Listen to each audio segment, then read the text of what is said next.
பிதாவாகிய தேவனுக்கு மகிமை உண்டாவதாக.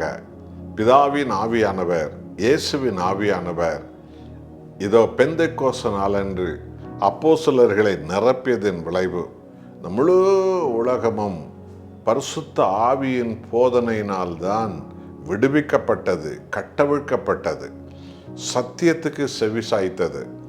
ஆண்டவராக இயேசுவே மெய்யான இரட்சகர், மெய்யான மீட்பர் என்கிற அறிவை இந்த உலகம் அறிய வைத்தார் பரிசுத்த ஆவியானவர். யோவான் 16ஆம் அதிகாரத்தில் 12வது வசனம், இன்னும் அநேக காரியங்களை நான் உங்களுக்கு சொல்ல வேண்டியதாக இருக்கிறது, அவைகளை நீங்கள் இப்பொழுது தாங்க மாட்டீர்கள் என்று சொன்னார். ஆமென். அன்பானவர்களே, பரலோக ராஜ்யத்தினுடைய இரகசிய சத்தியங்களை அன்றைக்கு அப்போஸ்தலர்கள் ஆவியானவரை பெறுவதற்கு முன்பு அவர்கள் அதை விளங்கிக் கொள்ள முடியாதவர்களாகவே இருந்தார்கள். அவர் பாவத்தை குறித்து கண்டித்து போதிக்கும் சத்தியங்கள், நீதியை குறித்து கண்டித்து போதிக்கும் சத்தியங்கள், நியாயம் தீர்ப்பை குறித்து கண்டித்து போதிக்கும் சத்தியங்களை அந்த அப்போஸ்தலர்கள் பரிசுத்த ஆவியை பெறுவதற்கு முன்பு உணரவே இல்லை. அப்பொழுது அவர்களுக்கு அந்த சத்தியங்களை சொல்லியிருந்தால் அவர்கள் விளங்கி இருக்க மாட்டார்கள். சிறு பிள்ளைகளைப் போல அவர்கள் விசுவாச வாழ்வில் இருந்தார்கள். அவர்தான் ஆண்டவராகிய இயேசு சொல்லுகிறார், நான் இன்னும் அநேக காரியங்கள் உங்களுக்கு சொல்ல வேண்டும், இப்பொழுது நீங்கள் தாங்க மாட்டீர்கள். இன்றைக்கும் பரிசுத்த ஆவியை பெற்றுக்கொள்ளாத போதகமார்கள், பிரசங்கிமார்கள், விசுவாசிகள், கணவன், மனைவி, பிள்ளைகள் என்று உலகத்தார் என்று சொல்லி பரிசுத்த ஆவியை பெற்றுக்கொள்ள முடியாதவர்களால் இந்த வேதத்தில் இருக்கிற அநேக ஆழமான சத்தியங்களை விளங்கிக் கொள்ளவே முடியாது, புரிந்து கொள்ளவே முடியாது, அறிந்து கொள்ளவே முடியாது.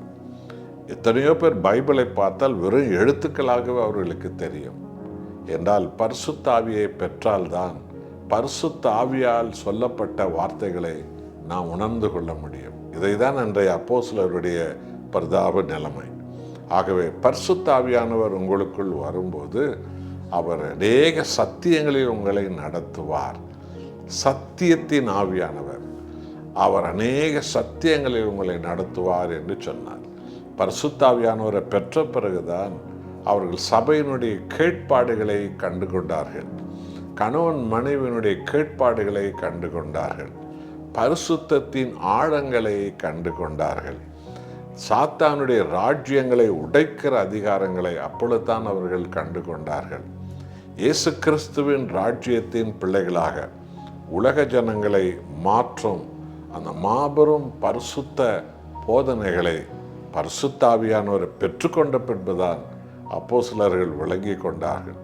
இயேசுவோடு இருந்த காலத்தில் புரிந்து கொள்ள முடியாத எத்தனையோ வேத சத்தியங்களை, ஆண்டவருடைய உயிர்த்தெழுதலை கூட பரிசுத்த ஆவியை பெற்ற பிறகுதான் அப்போஸ்தலர்கள் விளங்கி கொண்டார்கள். பரிசுத்த ஆவியை வந்த பிறகுதான் இந்த வேதத்தில் சபையினுடைய ஒழுங்குமுறைகளும் சட்டத்திட்டங்களும் கேட்பாடுகளும் சபையினுடைய ஆராதனை முறைமைகளும் கிறிஸ்தவ உலகத்துக்கு அது கொடுக்கப்பட்டது. என் அன்பானவர்களே, பரிசுத்த ஆவியானவர் தான் எல்லாவற்றுக்கும் காரணமானவர்.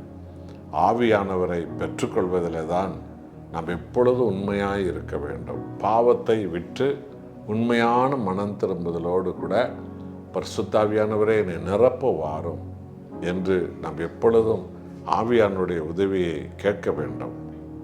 அப்படியே அவர் செய்வார். நாம் ஜெபம் செய்வோம். நல்ல ஆண்டவரே, நான் அநேக காரியங்களை உங்களுக்கு சொல்ல வேண்டும், அதை நீங்கள் இப்போது தாங்க மாட்டீர்கள்.